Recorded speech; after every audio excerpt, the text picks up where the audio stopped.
regular standard. When I puke. And I don't move and I don't make it to the toilet. And here we go. Hey, what's going on, everybody? Welcome back to the channel. My name is Samurai. I'm Geneva. And I'm Zara. So we are on part 5 of our Trevor Noah Afraid of the Dark stand-up special. The power of the Vagine. machine was the last one that we watched. Oh, P. Breaking it down, what's more weak? The bendy one.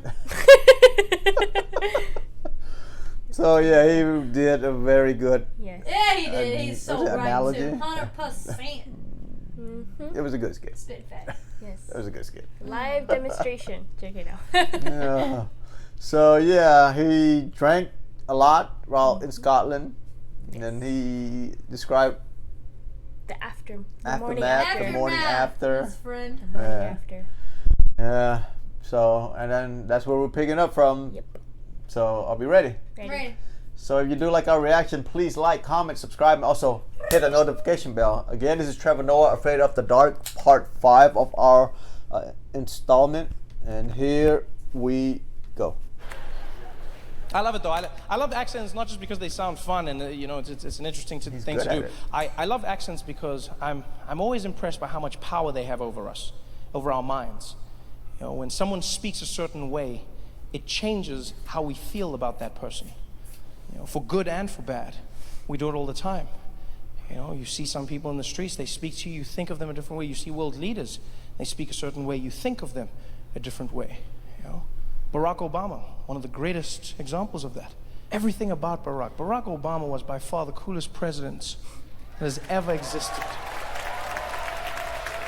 Just everything about the man, you know? That confidence, the smile, the swag. Like, you know, when you notice Barack, right, I would notice it in the small things. Like when he'd step out of Air Force One. He did it like no other president in the world. Normally presidents step out of their airplane in like a frumpy manner. Like, you know, there's no class or skill. Just like come out. But Barack, he wouldn't step out, he'd emerge. He'd emerge like he was stepping out of the plane and into a music video. You know, he'd just do that thing where he'd come out. Hey. Oh my god. And then he'd go down the stairs, doing it the only way he could, you know?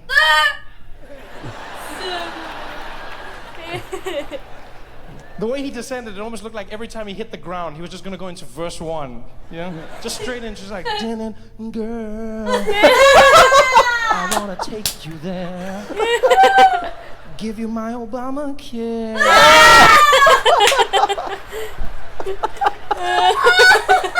Oh man.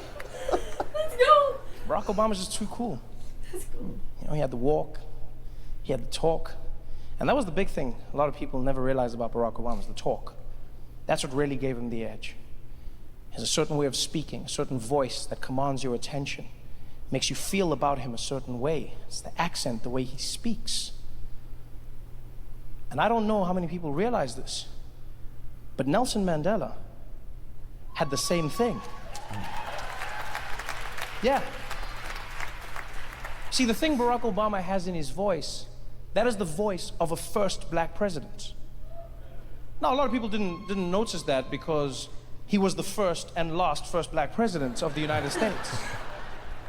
So you wouldn't know to compare. I'm lucky in that I've gotten to be, I've gotten to live in the country of 2 first black presidents, namely Nelson Mandela and Barack Obama. So I know what I'm talking about. They both have that thing. It's just difficult to hear because Nelson Mandela is obviously South African and he was older, you know, but they both had that thing in the voice. When Nelson Mandela would speak, a room would silence. You could feel the energy. I believe that every person, regardless of the color of their skin, should have equal rights, and they may never be taken again. To those who would seek to oppress, I say to you, never and never again. And the people would lose their minds. The people would feel the chills because he had that thing. Like Nelson Mandela was destined for greatness because of that voice. He could not be a normal man with a voice like that. You can't do normal things with that voice. You are destined for greatness. You can't just be running around in the streets, and a Kit Kat, please. No. No. It's so unique. You can't be silly. What are you making, prank phone calls? Who the hell is this? I'm not telling you. It just doesn't work. I remember when Nelson Mandela was still alive, and he would tell jokes at press conferences and events, and no one would laugh.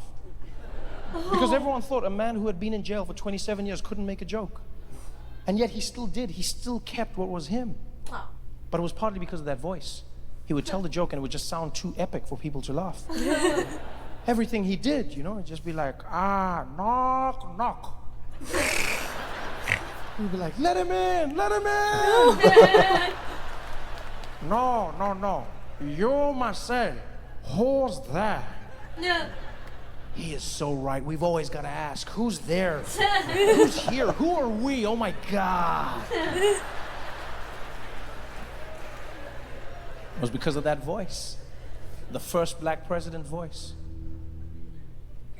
And I'll never forget the day I saw a picture of Barack Obama meeting Nelson Mandela for the very first time. It's a beautiful image, and it's of the two men in silhouettes. In Chicago, Nelson Mandela sitting in a chair, Barack Obama leaning over him. And this was way back in the day. This was before Barack Obama was a blip on the presidential radar. He was a junior senator. Not many people knew his name. Back then, he was driving around in his own car, no motorcade, had his aide with him. And that day they heard Nelson Mandela was going to be in Chicago meeting people. Barack Obama wanted to meet him his whole life. And so he rushed over there. And he was the last person Nelson Mandela saw, the last person he saw that day.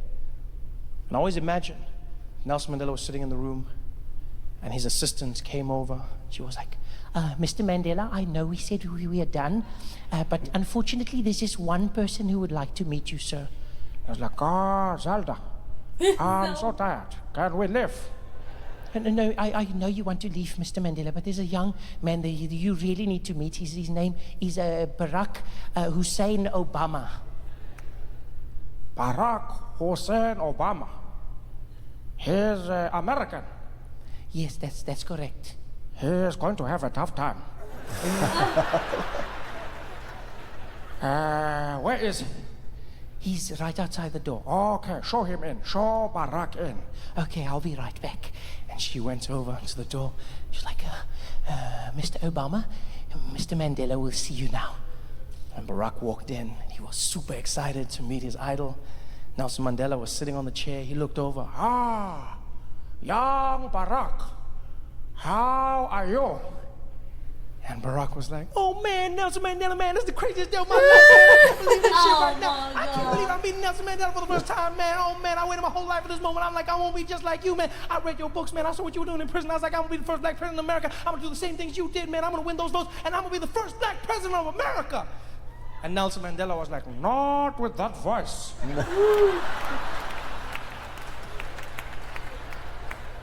You will scare the white people. Oh!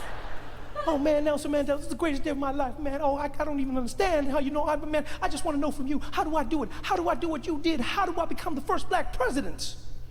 Well, first things first, we need to change that voice. You don't sound like you are going to lead anything. I don't know what you mean, man. I don't know what you mean. You are speaking so fast. Slow it down. You are not being chased anymore. Oh.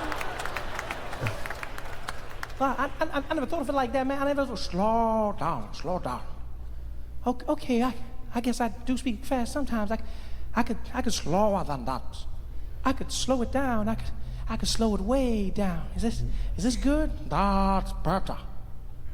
Now, you need to make sure you add some bass to your voice. I don't know why that's an issue. Imagine if I spoke like this. Do you think people would have voted for me? No. I would still be in jail. Bring some bass. Okay, I could try to I could try to bring some bass. Is that lower than that? I could go lower than that. Is that good? Lower than that. Lower, way down. I can keep it here. I can keep it here. That's better. Now, very important. To be a first black president, your pacing must be powerful. Every word must seem like the last you will ever speak. Wow, that's powerful, Mr. Mandela. Let me try to speak like that. Does that work? That's good. Very good. I can feel it. Yes, now for the magic touch.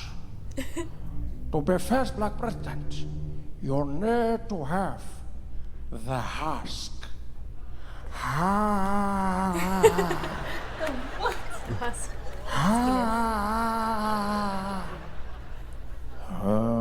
No more husky.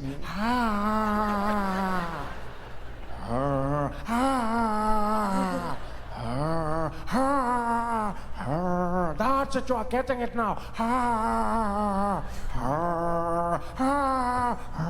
That's it. I think you've got it. Now repeat after me. America. America. No, the husk. Bring the husk back. America. America. America. America. America. America. Yes, I can feel it. Say, this is my country. This is my country. Nope. Yes. There we go. This That's is it. my dream. That's it. You are going to be the first black president. I don't know. Do you think we can do it? Yes, we can. Yes, we can. Yes, we can. Yes, good we skit. can. Yes, we can. Yes, we can. You've got it right. Now go get them, my nigga.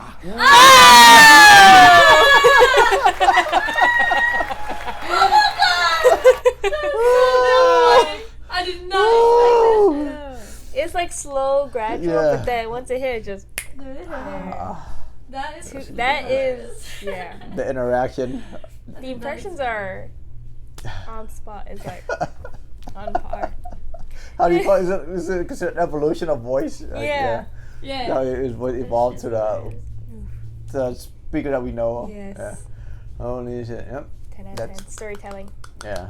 So we've seen a lot of accent in this one, huh? Yeah, Like we many have. accent. Accents and storytelling. Yeah. Yeah. From the Indian accent to the British accent. Oh, Southern. shit. Southern. Yep. Everything. We West lost- Coast. That was good. 10 out of 10. Yeah. That was really good. So on that note, if you do like our reaction, please like, comment, subscribe. Also, hit that notification bell, and I'll catch you in the next one. Ta-ta for now. Bye. Cheers.